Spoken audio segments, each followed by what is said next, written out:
wonderful people, my viewers and subscribers all over the world. Make una do what? Make una dey dedicate you. Happy Monday to you all. Let me pray for you, and I decree and declare. Say, our going out and our coming in today, it shall be good, it shall be blessed. This week, it shall be better and good for us. And Almighty Chukwuka Abiyama will surely meet us at every point of our need. That is our prayers on daily basis. Before we proceed forward, I would like us to listen to this breaking news here, and I hope you don't say amen to this my prayer. Make una hear this breaking news. Nigeria now is about to hand over our lives to the native doctors. What I'm trying to say is this. The native doctors is about to take over the job of the doctors and our nurses in the society, since nobody want to stay in Nigeria again. All of them, they fly go abroad, may they go look for greener pastures, because the country where they dey is a country whereby even a minister of health they go oversee, go treat common toothache. So tell me, what happened to our resident doctors here? So all of them now don't they fly go abroad, and the government now want to sign it into law. It will be after this inauguration of 10th National Assembly, they will sign it into the constitution that if you are sick now, my dear brothers, my dear sisters, I beg, run to your native doctor. Don't go to hospital, because if you go there, you will not see anybody. Uta call him no, arrest my case. Breaking news. Native doctors will manage our health if Nigeria fails to curb medical workers' brain drain. This one is coming from former governor of Ondo State, Olusegun Mimiko. So let us see exactly what he meant. Olusegun Mimiko, former governor of Ondo State, has warned that the rate at which medical professionals are leaving the country in search of better prospects overseas indicates that Nigeria is now in a state of war. Mimiko, who emphasized that the situation is alarming, said if it continues, only native doctors may be available to provide healthcare service in 5 to 10 years' time in this country. The former governor, who called the situation alarming, said that it is extremely concerning that medical professionals are trained at substantial rates, subsidized rates in Nigeria before leaving for industrialized nations. Mimiko made this during the weekend at the first group of medical doctors induction ceremony at the University of Medical Science, which is UNIMED, located in Ondo Town. The two-time governor explained that he established the institution during his administration to address the shortage of medical workers in our country. He called on the government to recognize the gravity of the issues and take appropriate measures to reduce the rate of immigration of medical personnel. Mimiko further suggested that the government should incentivize medical professionals to stay in the country and discourage other nations from poaching them. How can you discourage people from traveling abroad, whereby our able ex-president, what do they call him, Muhammadu Buhari, made it clear to everybody, to all our medical personnel, that that all of them is Asawo. When he went for King Charles' coronation, he had to stay back for another 2 weeks again to enable him take common his teeth. That means in the whole of Nigeria, even in Abuja, there's no any good dentist. That is what he tried to say. They tell me, what happened to people who spent 6, 7, 8 years studying this medicine? Studying the medical, they are practitioners. What do you expect them to do? Because they have already seen them finish. They are worth to nothing. Even that London, where he go to check his teeth or whatever is being called, who will attend him there will still be a Nigerian doctor in a well-equipped environment. But keep our own here, they refused.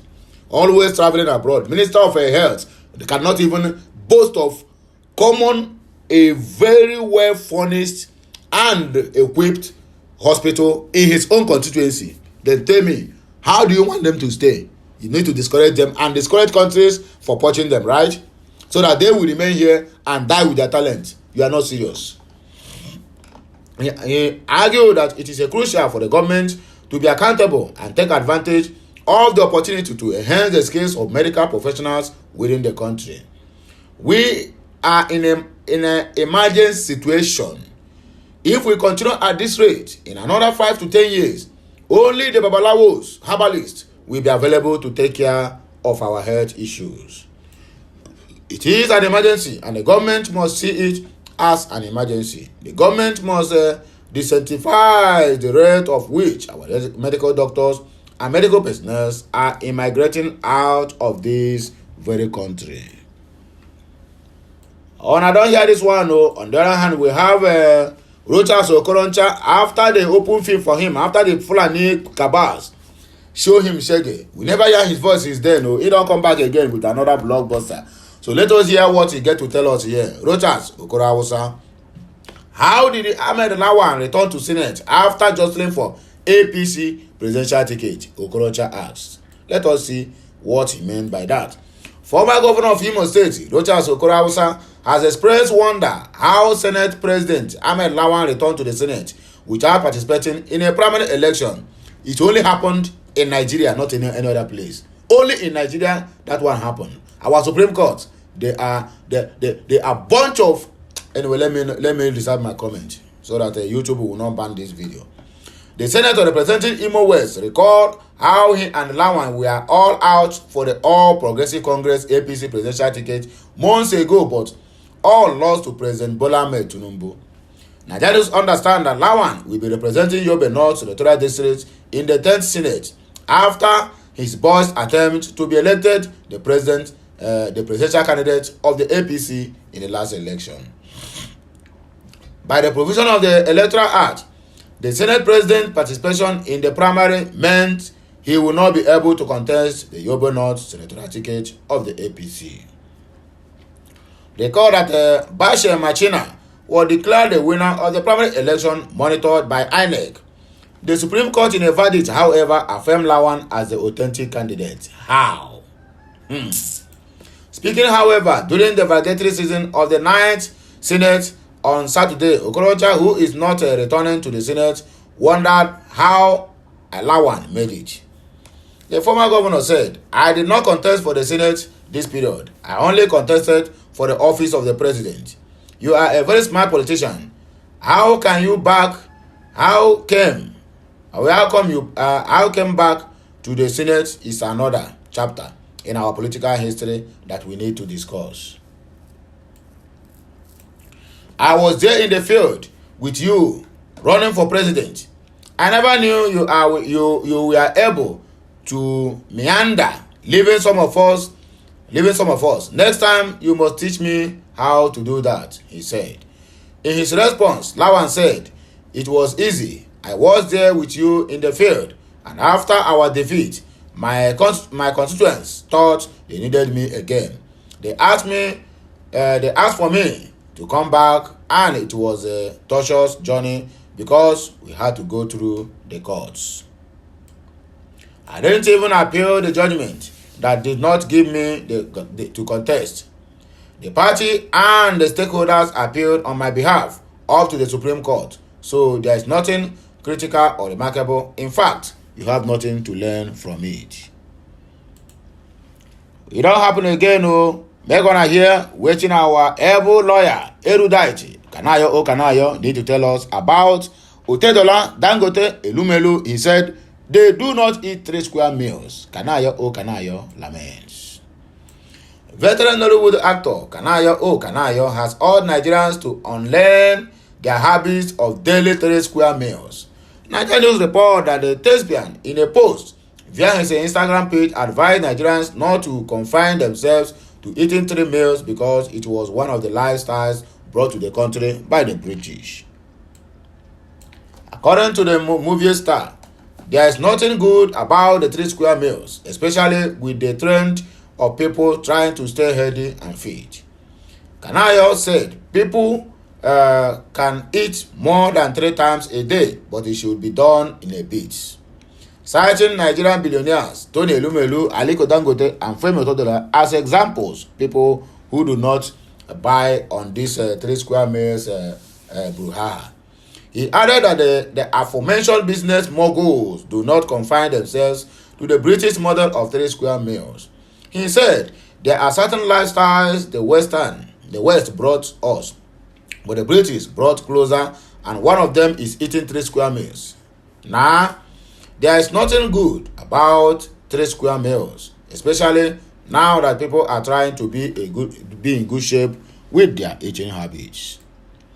You can actually eat 5 times a day or more, but in a small bites. 3 square meals that confine you to eating heavily in the morning, afternoon, and night is a no-go area. Say no to the 3 square meals and be in God's health. You can see the likes of Dangote, Otedola, and Tony Elumelu. You can see their shape, and you think they eat 3 square meals. No, they eat more than that, I suppose, but in a very small bites. So learn 3 square meals and be healthy. According to Kanayo, this one is that's advice goes to everybody, whether you are young or you are old, because everyone need to do what? Need to collect, update, and be healthy. Remi Tinubu speaks on how President Tinubu rejected her senatorial ambition. Story for the gods. The Nigerian First Lady, Oluremi Tinubu, has disclosed how her husband Bola Tinubu resisted her ambition to be a senator. Nigeria report that Oluremi made the disclosure on Saturday at the valedictory session of the 9th Assembly of the National Assembly. According to the First Lady, Tinubu initially frowned at her desire to join the Red Chamber in 2011 because serving the nation entails a sacrifice. The lawmaker, who had been in Senate for 12 years, further revealed that after several persuasions, her husband eventually relented and gave her his support. She appreciated President Tinubu for giving her the freedom to make necessary contributions towards improving the lives of Nigerians, and also thanked her colleagues for their support. The question there is, what lives have you touched and have you improved since joining that Senate for the last 12 years and still counting? Government business is a business that everybody want to venture in, because once you go in there, no more coming out. She said, "My thanks will go to my husband for even giving me support. He gives me advice when I seek it. He gave me the freedom to be myself and to be able to make contributions necessary to improve the lives of our people, especially our women, youth, and children. God sustained me for 3 times from the 7th Assembly down to the 9th Assembly. I am still confused about how I have been able to continue the journey, because serving the nation takes a lot of sacrifices. It started with the sacrifice from your homes, your children, even your better half." Oluremi Tinubu commended the friendly atmosphere that existed among legislators despite their various tribes, ethnicity, and religious divide. So she added, "Over the years, we have made friends, brothers, and sisters across our various tribes, ethnicity, and religious divide. We have the entire Nigerian being represented, and we were able to forge ahead and come together when we need to make very good decisions in the overall interest of the country. We did that as elder statesmen and women. I did all that is required of every legislator, motions, bills, including those that had been ascended to by law," according to Oluremi Tinubu. Buhari did not give benefit to Abiola family despite GCFR recognition, Jamiu laments.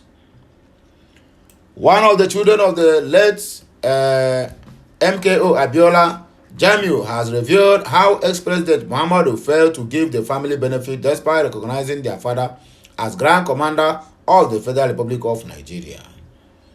Nigerian News record that Buhari recognized Abiola as GCFR in 2008 and moved Democracy Day from 29 May to June 12. The decision was taken by Buhari after recognizing that Abiola won the June 12 of 1993 presidential election, which was annulled by the military. Jamiu, in an interview with the Vanguard almost 30 years after the death of his father, noted that no benefit followed the Tinubu declaration. Speaking on how his family felt about the declaration of their father as GCFR, He said, once again, it is a big family. I doubt that there is a standard opinion. I was thrilled that the Buhari administration took that step. I'm even sure that previous presidents now regret not doing the same since it is the right thing to do. That was why I joined President Buhari's next level second term campaign effort after our inauguration. I did all I could to ensure his victory. The recognition of both my father and my mother was something for which I struggled. I had written books about their struggles, spending millions of naira and giving away copies for free. I had given all members of Lagos State Assembly copies for free as far back as 2016. I even sent free copies to all ESCO members of the Ambode administration and countless copies to former President Buhari and former Vice President Yemi Osibanjo, monarchs and ministers, members of the Senate and the House of Representatives. It was therefore a moment immeasurable joy when the federal government honored my father in June of 2018. The only thing I did not like was that there was no mention of my mother, Alhaji Kudirat Abiola, who had led the struggle after my father's incarceration and had also been killed. But 10 months later, the government inserted her name in the Women's Hall of Fame as a matter of Nigeria's democracy, which came as a relief to me and my siblings. Jamiu, in his take on Buhari not giving the family benefits, said the family was not given any presidential entitlement by the administration of President Muhammadu Buhari. Even my dad's house was not maintained by the Buhari's administration as is done for previous presidents. But the most painful aspect is the lack of police security as extended to other former or late leaders. This was why our dear matriarch, Alhaja Adebisi Abiola, who has been taking care of my father's large family as much as she can following the death of my mother, was exposed to an armed robbery attack in my father's house. This is something that should never have happened in the house of a former president, to his wife, to his senior wife, or any member of the family, according to Jamiu. DSS, they spoke identity of others to be interrogated alongside Emefiele. All of them have been revealed. So let us go through it and know who is involved. The Department of State Service, DSS, is set to interrogate others alongside the suspended governor of Central Bank of Nigeria, Godwin Emefiele. In the move to investigate Emefiele also a little longer, the DSS on Tuesday is expected to obtain an order to keep him in their custody for as long as interrogation will last. A source that spoke with Punch on the development said the DSS will likely approach the court to obtain an order to detain Emefiele for an indefinite period. Nigeria will recall that President Bola Tinubu on Friday suspended Emefiele from office with immediate effect. Emefiele was suspended with a move to reform the financial sector of the economy. This was stated in a statement released by the Director of Information, Office of the Secretary to the Government of the Federation, William Bassi. Emefiele was directed to immediately hand over the affairs of his office to the Deputy Governor Operation Directorate, Folashodun Adebisi Shonobu, as the acting CBN governor. Therefore, Emefiele was arrested in Lagos on Saturday by DSS operatives and flown to Abuja in a private jet. The source speaking on interrogation move stated, Emefiele is going to be with us for some time. We may obtain a court order to further detain him. The previous charges against him are there and further investigations may add to that. You know that he is a big man and we have to make sure that the loose ends are tightened before we take him to court. Recall that we were looking for him because his suspension. Now that we have him, we will hear from him, hear what he has to say on those issues we have alerted before. The source added that the DSS have assembled a team of crack interrogators to quiz Emefiele on wide-ranging issues including alleged terrorism financing and the mismanagement of the economy and the Apex Bank. We have a team of interrogators who are going to quiz and obtain statements from him. we won't bungle our case. But honestly, Nigerians need to know what happens and why